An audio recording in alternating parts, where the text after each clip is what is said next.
বিসমিল্লাহির রহমানির রহিম। সবাইকে আসসালামু আলাইকুম। যারা আমাকে দেখছেন, আমাকে শুনছেন, সবাইকে অসংখ্য ধন্যবাদ। তো আমি একটি নতুন অভিজ্ঞতা নিয়ে আপনাদের সামনে দাঁড়িয়েছি আমার অভিজ্ঞতা শেয়ার করার জন্য। তো আমি পরিচয়টা আগে দিয়ে নিচ্ছি। এমডি আব্দুল্লাহ আল মামুন। আমি একটি কলেজের প্রফেসর হিসেবে আছি, আমার সাবজেক্ট ম্যানেজমেন্ট, এবং আমার একটি প্রতিষ্ঠান রয়েছে যেখানে প্রায় 250 স্টুডেন্ট থাকে, ছাত্র এবং ছাত্রীদের আলাদা আলাদা ক্যাম্পাস হোস্টেল, যার নাম ড্রিম স্কলার্স। তো আমি একটি আইডিয়া আজকে শেয়ার করার জন্য আপনাদের সামনে দাঁড়িয়েছি। তো বিষয়টা হচ্ছে যে এক সময় আমরা যখন ছোট ছিলাম, আমি আজ থেকে 35 বছর আগের কথা বলবো, তখন আমরা এক সময় চক দিয়ে লিখতাম। তো বাই দ্য বাই সেটা চলে আসতেছে, একটা সময় আমরা পেন্সিল দিয়ে লেখা শুরু করি। তো পেন্সিল দিয়ে লেখার পরে আমরা কলমে চলে যাই।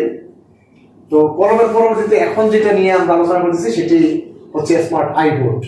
অর্থাৎ এই যুগের পর যুগ যে পরিবর্তন, প্রজন্মের পরে প্রজন্ম যে পরিবর্তন, সেই পরিবর্তনের ছোঁয়া এটা বর্তমান ডিজিটাল যে সিস্টেম, এই ডিজিটাল সিস্টেমে যারা স্টুডেন্ট এবং যারা টিচার সবাই একটা ফলপ্রসূ একটা সুবিধা ভোগ করার বিষয়ে দাঁড়িয়েছে। এই জন্য আমি ধন্যবাদ জানাচ্ছি যারা এই স্মার্ট বোর্ডটি তৈরি করেছে এবং যারা বাংলাদেশে ইম্পোর্ট করেছে। আমাদের মধ্যে দেশে এত স্মার্ট থিঙ্কিং, এত স্মার্ট অ্যাক্সেসরিজ, এটি আসলে কল্পনার বাইরে। যাই হোক, আমি এটা যে সুবিধাগুলো দেখলাম এবং আমাকে যেটা মনে হচ্ছে সেটা হচ্ছে যে এখানে আসলে আমাদের কলমের যে বিষয়টা আমি বলবো, কলম দিয়ে লিখতে গেলে কলম কিনতে হচ্ছে, অথবা মার্কার বোর্ডের জন্য আমরা ইউজ করি, সেখানে আমাদেরকে বারবার কলম চেঞ্জ করতে হচ্ছে, আমাদেরকে আমার বোর্ডের লেখা বারবার মোছার জন্য ডাস্টার প্রয়োজন হচ্ছে। তো এই বিষয়টি এরকম একটি বিষয় যা আমি দেখলাম যে এখানে এই সমস্ত কোনো সমস্যাই হচ্ছে না। এখানে আমরা ইচ্ছে মতো আমাদের যে কোনো লেখা আমরা লিখতে পারি, সাথে সাথে স্মার্ট মানে স্মার্ট, সাথে সাথে আমরা মুছে ফেলতে পারি। আমাদের অনেকগুলো অপশন দেওয়া আছে, অনেকগুলো সিম্বল দেওয়া আছে, সেখান থেকে আমরা জাস্ট টাচিং একটা বিষয় আছে, টাচ করলে আমার সবকিছু আমি করতে পারতেছি। এখানে লেখা বড় করা, ছোট করা, কালারিং করা, মাল্টি কালার করা, সবকিছু করতে পারছি, যেটা স্টুডেন্টদের বোঝার জন্য সুবিধা হয়।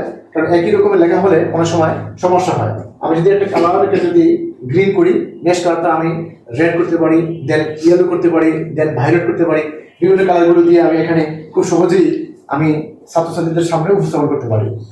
তো এর পাশাপাশি আমি মনে করি যে অন্যান্য কিছু সুবিধা রয়েছে যেটা আমি জানতে পারলাম এবং দেখতে পারলাম যে এখানে আমাদের মাল্টি ডাইমেনশনাল, লাইক আমি এখানে ইউটিউব চ্যানেল ইউজ করতে পারতেছি, আমি এখানে টিভি দেখতে পারতেছি, টেলিভিশন যেটা আমরা, পাশাপাশি হচ্ছে আমার যত অ্যান্ড্রয়েড টাইপের যত বিষয়গুলো আছে, যেটা আমরা মোবাইলের মাধ্যমে যে সমস্ত বিষয়গুলো আমরা সুবিধাগুলো পাই, সেই মোবাইলের সুবিধাগুলো কিন্তু সম্পূর্ণ আমরা এই স্মার্ট বোর্ডে পাচ্ছি, যেটা আসলে বলা যায় হিডেন। অর্থাৎ যার যে উদ্দেশ্য, কেউ যদি মনে করে যে আমি টেলিভিশন দেখবো সেটাও সম্ভব, কেউ যদি মনে করে আমি এখানে মোবাইল চালাবো সেটাও সম্ভব, যদি কেউ মনে ইউটিউব চালাবো সেটাও সম্ভব, এবং আমি লেখালেখি বা আমি এডুকেশনের কাজ করবো সেটাও সম্ভব। সুতরাং এই যে মাল্টি যে আমাদের অ্যাডভান্টেজগুলো রয়েছে সেগুলো আমরা কিন্তু একটা স্মার্ট বোর্ডে পেয়ে যাচ্ছি। এবং আমার জানার মতে প্রাইসটা খুব রিজনেবল প্রাইস, যেটা খুবই কম টাকার মধ্যে, এটা আপনারা ইউটিউব চ্যানেলগুলোতে দেওয়া থাকবে, হয়তো সেখানে পেয়ে যাবেন।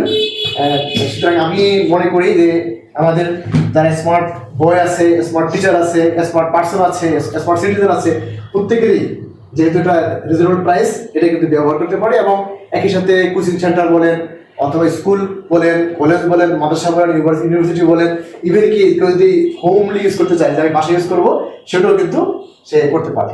সুতরাং কিন্তু মাল্টি সুবিধা আছে। সুতরাং আমি মনে করি যে এটা বিশাল একটা আয়োজন, ভালো আয়োজন, এবং যারা এই বিষয়গুলো বাংলাদেশে নিয়ে আসছে তাদেরকে অসংখ্য ধন্যবাদ।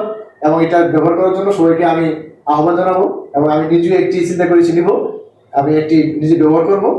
তো সকলকে শুভেচ্ছা এবং অভিনন্দন জানিয়ে এবং সবাইকে স্বাগতম জানিয়ে, বিশেষ করে এটা যে আয়োজন আমাদের মিস্টার আমির স্যার, উনি প্রফেসর ঢাকা নূর মোহাম্মদ পাবলিক কলেজের, তো তাকে ধন্যবাদ জানাচ্ছি, আমাকে ইনভাইট করেছেন, আমি দেখলাম বিষয়গুলো এবং তাকে ধন্যবাদ জানাচ্ছি।